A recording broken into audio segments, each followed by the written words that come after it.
Hey guys, welcome back to Mindcraft. I'm starting in a bit of an odd location today. We are not in the middle of a house or a chest room or any of my typical locations. We are actually out in the middle of nowhere because if you watched Cubes and Contemplations in the background, I found a spot with two large amethyst geodes right next to each other. Not even joking. So here's geode number 1, and right up here, let's kill this zombie, is geode number 2. So, since we have found such a convenient amethyst farming location, I have decided that this is why are there so many creepers here? This is an opportune time to create an amethyst farm, and we might as well make a double one. So naturally, the very first thing I'm going to have to do is clear all of the blocks from around the budding amethyst, which will take quite a while. I've already started work on it on the lower amethyst and this upper one too, but it takes a while. And also there's a creeper in the amethyst. That's very dangerous. We need to light up this area better too, because I've been holding this torch so much that I've been forgetting to light it up manually. Fun fact, using gray shulker boxes in caves is a bad idea. See this shulker box here? I had a moment of crisis because I went to put stuff in my ender chest in my miscellaneous boxes, and the 4th miscellaneous box was missing. And I freaked out. I could not find it. So, do not use gray shulker boxes because they're very hard to find. This is thankfully it. I didn't lose it, but man, I'm not looking forward to that possibly happening again.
I am now realizing that I severely underestimated the amount of time it takes to mine out an entire 2 geodes and build 2 farms inside of them.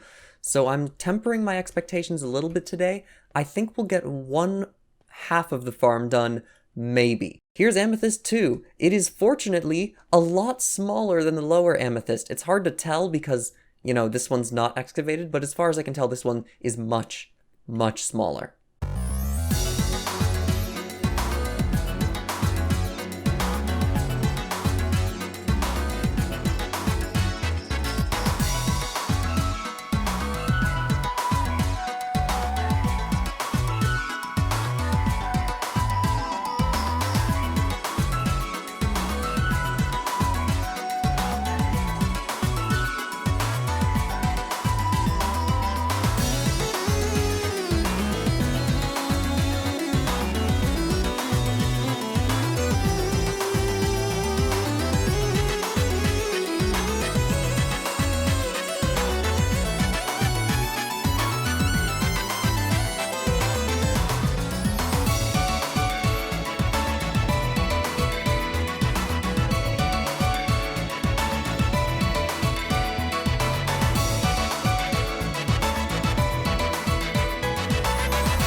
And there we are, 2 hollow geodes with all of the budding amethyst exposed, except the few that I broke by accident. Whoops.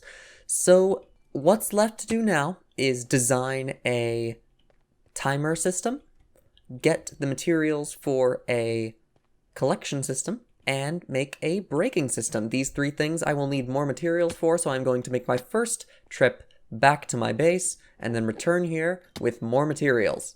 So basically, after I got those amethysts mined out, I decided I should design a little farm system for them, and when I was looking up ideas on YouTube, I found there's videos how it's like actually better to mine with a pickaxe than a farm, because it's with a pickaxe with a farm you only get 2 crystals per piston, but with fortune you can get up to 8. And also it's such a slow farm too, like 1 shard per hour or something. So instead of building a farm for amethyst that is fully automatic when we can just go down and harvest it ourselves, which here's the geode by the way, we're very conveniently under an island. And so here's geode number 1. You can tell how long I've been between recordings because this is almost fully grown now. And then this goes down to geode number 2, this tunnel that I've dug. And here's geode number 2.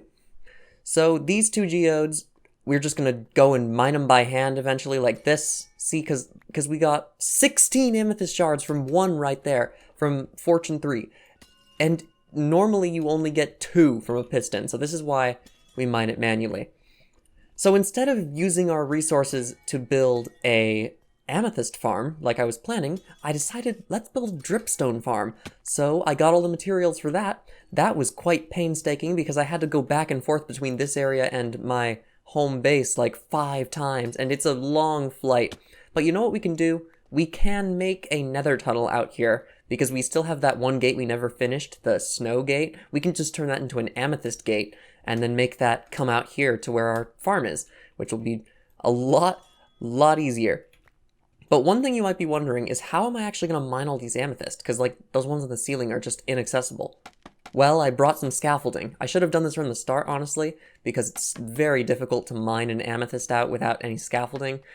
But now we've rectified that mistake. I have scaffolding that we can use and bridge with, and generally will make our lives a much easier time. Can I just say how refreshing it is to be able to build an above-ground farm?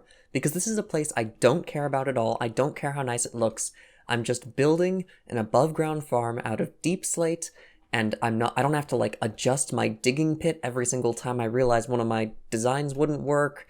It's just a nice, straightforward farm build, and man, you can see the collection system here, by the way. This is going to be right under the level of the farm where all of the deep slate drops, which will be right here. And the other nice thing about open-air farms? Look at that. You can just place observers the direction you want without digging a huge path first. It's so nice. Here we have the redstone beginning to be put in. We've got the 4 rows of observers in with redstone behind all of them. We're going to do the little observer hits piston deactivation system on the end there. And look who came to visit my little island setup.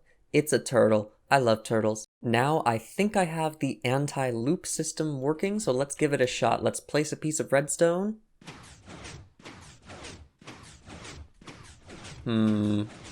Doesn't quite seem to be working how I was hoping. Oh, maybe this just needs to be faster. Okay, let's try that again. Perfect. Let's slow this down 1.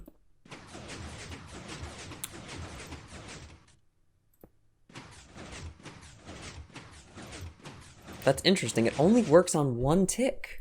Now we get to add in the nice stuff, like glass. Just a nice... Oh, no. Wait. Okay. I was worried that was going to happen. Let's just do it like that, and that'll be fine, I guess, because if it does fall down there, then the hopper minecart will pick it up anyway. But we can give it a little guidance. There we go. Now there's basically no way for an item to fall out of the system, because even if it does fall this direction, it's still on the hopper minecart track. Hey look, this door actually works as a convenient exit.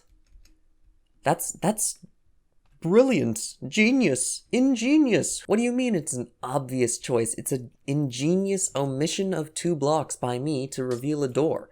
I don't know what you mean it was accidental. Alright, jokes aside, I think this farm looks really cool. It's kind of like the kelp farm, but slightly different, because there are 2 layers like the kelp farm, but the farm isn't, like, it doesn't require 2 layers to function. That's just the way we got it to be even more efficient. So let's place 12 pointed dripstones into the farm.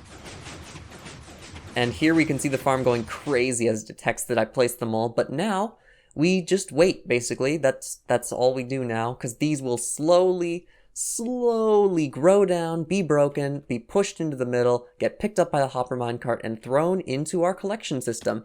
So, I think that's our farm done, right? And would you look at that? A simple, tactical, working farm of my own design that we built in one episode. So we have, in essence, 2 new farms today. We've got the dripstone alley, or whatever this is. I mean, this is a cool looking view, I think you have to agree. But we also have amethyst land just a little ways down. We have 2 amethyst geodes fully mined out, fully exposed, and they both have a whole lot of amethyst for us, so we should be getting plenty of tinted glass in the near future.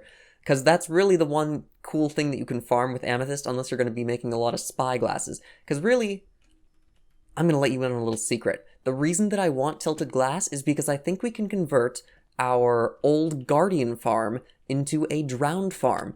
But since drowned spawn in darkness, we need to convert all the glass into tinted glass to make a dark guardian farm, and that will now farm drowned. So, with our amethyst farm and dripstone farm, we are now farming new things from 1.17 beautifully.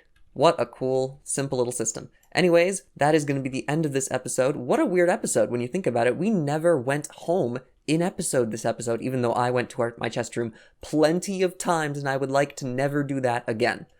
But, for now, I do want to tell you all, thanks for watching, and I will see you later.